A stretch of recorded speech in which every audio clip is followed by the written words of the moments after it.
It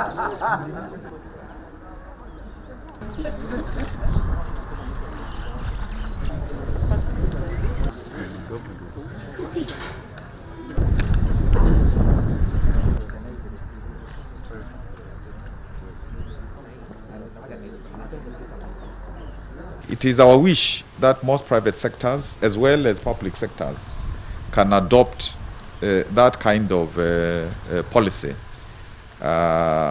You have said that you have helped already in this COVID season 24 counties, and we are 47. That's more than half, and you are still doing it. And when our health personnel are working with this kind of equipment, they will feel that they are well protected.